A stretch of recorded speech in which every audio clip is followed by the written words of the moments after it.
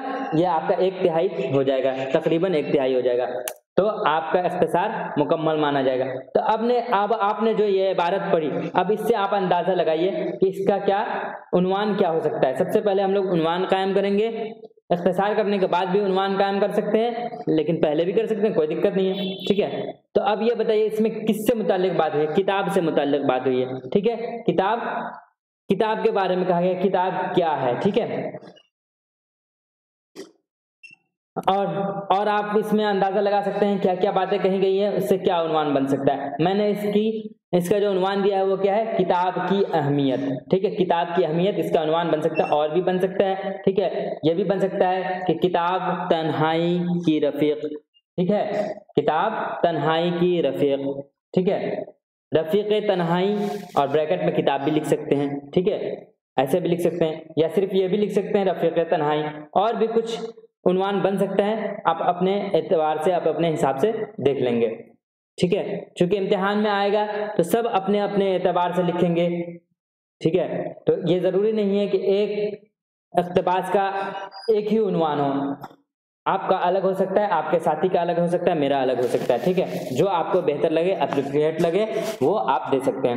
چلیے، کتابیں انسان کے لیے بےحد مفید ہیں، یہ معلومات کے حصول کا ذریعہ ہے، یہ ہر انسان کو جوش و ہمت دیتی ہے۔ کتابوں سے سماج میں تبدیلی اور ملک میں انقلاب برپا ہوتا ہے۔ کہ میں شروع سے پڑھتا ہوں، اس کے بعد سمجھاتا ہوں، ٹھیک ہے۔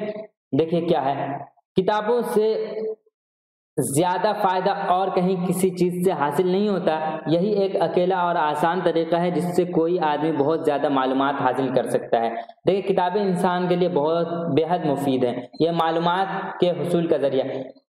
دیکھیے، اتنے کم الفاظ میں اوپر کی تمام باتوں کو جو میں نے پڑھا اس کو سمیٹ لیا گیا۔ یہ ہر انسان کو جوش و ہمت دیتی ہے۔ یہ کہاں سے کہاں تک ہے؟ دیکھیے، کتابیں علم کا خزانہ، کتابوں میں سماج پر روشنی ڈالنے کی تعجب خیز صفت ہوتی ہے۔ کتابوں میں وہ طاقت ہوتی ہے کہ وہ ملک کے سوئے ہوئے لوگوں میں بیداری کا صورت پھونک سکتی ہے۔ یہ ہر انسانی عوام میں بے پناہ ہمت اور طاقت پیدا کرتی ہے۔ ان تمام باتوں کا ایک ہی جملہ میں اس کو سمیٹ لیا گیا ہے، یہ ہر انسان کو جوش اور ہمت دیتی ہے۔ کتابوں سے سماج میں تبدیلی اور ملک میں انقلاب برپا ہوتے ہیں۔ دیکھیے، اب یہ کیا ہے؟ روسو اور گاندھی جی کی بات جو ہوئی تھی اس کے بارے میں۔ روسو کی کتابیں فرانس کے انقلاب کا سبب بنی۔ گاندھی کی تقریریں اور کتابوں نے پورے ہندوستان میں عوام کو انگریزوں کے خلاف ڈٹ کر کھڑا ہونے کا پیغام دیا۔ ان باتوں کو کیسے سمیٹ لیا گیا ہے کہ کتابوں سے سماج میں تبدیلی اور ملک میں انقلاب برپا ہوتے ہیں۔ کتابیں فانی انسان کو حیات ابدی دیتی ہیں اور قابل احترام بھی بنا دیتی ہیں۔ اس کے بعد آخر میں کیا ہے؟ ہم آج بھی سعدی، غزالی، میر اقبال اور غالب کا نام احترام سے لیتے ہیں۔ تو اس میں کیا ہے؟ اقبال، میر، غالب، یہ چھوٹ گیا ہے، سعدی، غزالی، ٹھیک ہے۔ اقبال، میر، غالب، ہاں یہاں سعدی، غزالی، اس کی مثالیں ہیں، ٹھیک ہے۔ یہ تنہائی کا دوست اور دل بستگی کا بہترین ذریعہ ہے، ٹھیک ہے، وہ ہمیں اپنی باتوں میں اس طرح مشغول رکھتے ہیں کہ ہم تھوڑی دیر کے لیے اپنا غم بھول جاتے ہیں، ٹھیک ہے۔ مشغول رہیے گا تو تنہائی کا دوست ہوا ہی، ٹھیک ہے، ہم اس کی دنیا میں کھو جاتے ہیں، لہذا کتاب دل بستگی کا سب سے اچھا ذریعہ بھی ہے۔ تو ان تمام باتوں کو اتنے کم الفاظ میں، تقریباً 70 سے 75 الفاظ میں اختصار کر دیا گیا۔ دوسرا نمونہ کیا ہے ہمارے پاس؟ مولانا آزاد کو صحافت سے بہت گہری دلچسپی تھی، وہ ایک فعال صحافی تھے، انہوں نے کئی اخبارات نکالے جن میں الحلال اور البلاغ بہت مشہور و معروف کتابیں ہوئی۔ الحلال ایک ہفتہ روزہ اخبار تھا اور البلاغ بھی ہفتہ میں ایک بار شائع ہوتا ہے۔ یہاں کچھ آپ کو الگ لگ رہا ہے، الحلال ایک روزہ اخبار تھا اور البلاغ بھی ہفتہ میں ایک بار شائع ہوتا تھا۔ یہاں دیکھیے، ایک ہفتہ روزہ اخبار یعنی ہفتہ روزہ اخبار اور ہفتہ میں ایک بار شائع ہونا، یہ تو فضول کی باتیں ہوئی نا، 2 بار استعمال کرنا۔ تو ایسی باتوں کو جس سے مطلب کہ اگر ہٹا بھی دیں تو جملے پہ کوئی فرق نہیں پڑے گا، بات پر کوئی فرق نہیں پڑے گا، تو اس طرح کے الفاظ کو ہٹا دینا چاہیے۔ ان دونوں اخبارات نے ہندوستان کے سیاست پر گہرے اثرات مرتب کیے، ٹھیک ہے۔ تو اب دیکھیے اس کو اختصار کیسے کیا گیا ہے۔ اس میں سب سے پہلے عنوان قائم کیا گیا ہے، مولانا آزاد اور ہندوستان کی سیاست، ٹھیک ہے، مولانا آزاد اور ہندوستان کی سیاست۔ آپ کا عنوان کچھ اور بھی ہو سکتا ہے، الحلال البلاغ کر کے بھی ہو سکتا ہے، ٹھیک ہے، اس کے علاوہ بھی اور کچھ بھی ہو سکتا ہے، لیکن یہاں میں نے کیا لکھا ہے؟ مولانا آزاد اور ہندوستان کی سیاست۔ مولانا آزاد جو ایک فعال صحافی تھے، صحافی کا مطلب کیا ہوتا ہے؟ صحافی کا مطلب کیا ہوتا ہے؟ آپ ہمیں بتا سکتے ہیں؟ صحافی کا مطلب ہوتا ہے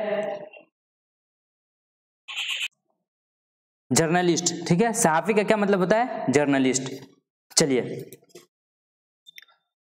تو مولانا آزاد جو ایک فعال صحافی تھے، ان کی ہفتہ روزہ الحلال اور البلاغ نے ہندوستان کی سیاست پر گہرے اثرات چھوڑے، ٹھیک ہے، ان کی ہفتہ روزہ الحلال اور البلاغ نے، یہ دونوں کیا ہے؟ اخبارات ہیں۔ یہ ہفتہ روزہ یعنی ہفتہ میں ایک بار شائع ہوتا تھا، تو 2 بار جو ہفتہ روزہ استعمال ہوا ہے اس کو ہٹا کر کے ایک مرتبہ کر دیا گیا۔ یہاں ان کی ہفتہ روزہ الحلال اور البلاغ نے ہندوستان کی سیاست پر گہرے اثرات چھوڑے۔ تو دیکھیے اس میں آپ گنتی کر لیجئے اور اس کے بعد آپ 1/3 کر کے دیکھ سکتے ہیں کہ اس کے آس پاس ہے یا نہیں، یعنی تقریباً 1/3 ہے یا نہیں، تو 1/3 ہے، ٹھیک ہے۔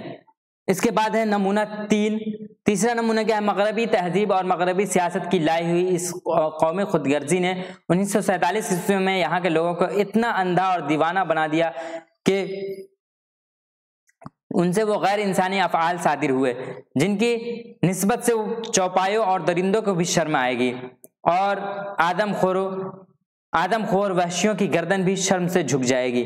ہمارے ملک میں کتنے غنچے بن کھلے مرجھائے جا رہے ہیں، بچے مارے جاتے رہے ہیں، عورتوں پر ظلم ہوتا رہا ہے، برسوں کی کمائی پھونکی جاتی رہی ہے۔ تو اب اس کا کیا کرنا ہے؟ اختصار کرنا ہے۔ میں تھوڑا چھوٹا کر دیتا ہوں تاکہ ایک ساتھ نظر آئے، ٹھیک ہے۔ دیکھیے اب اس کو اختصار کرنے کے بعد سب سے پہلے تو ہم نے کیا کیا؟ اس کا عنوان قائم کیا، مغربی سیاست کی لعنت۔ مغربی سیاست کی لعنت، آپ کے حساب سے اور بھی کچھ کیا ہو سکتا ہے؟ عنوان ہو سکتا ہے۔ اس میں کیا؟ مغربی سیاست کی قومی خود غرضی نے 1947 میں یہاں لوگوں کو درندوں سے بھی بدتر بنا دیا۔ کئی سالوں تک ہندوستان میں قتل عام ہوا، بچے اور عورتوں پر مظالم ہوتے رہے، دولت برباد کی گئی۔ یہ اس کا کیا ہے؟ اختصار ہے۔ کتنے لفظوں میں ہے؟ تو لفظ میں آپ کو دکھا دیتا ہوں، 1 2 3 4 5 6 7 8 9 10 11 12 13 14 15 16 17 18 19 20 21 22 23 24 25 26 27 28 29 30 31 32 33 34 35 36 37 38 39 40 41 42 43 44 45 46 47 48 49 50 51 52 53 54 55 56 57 58 59 60 61 62 63 64 65 66 67 68 69 70 71 72 73, 74, 75, 76, 77, 78, 79, 80, 81,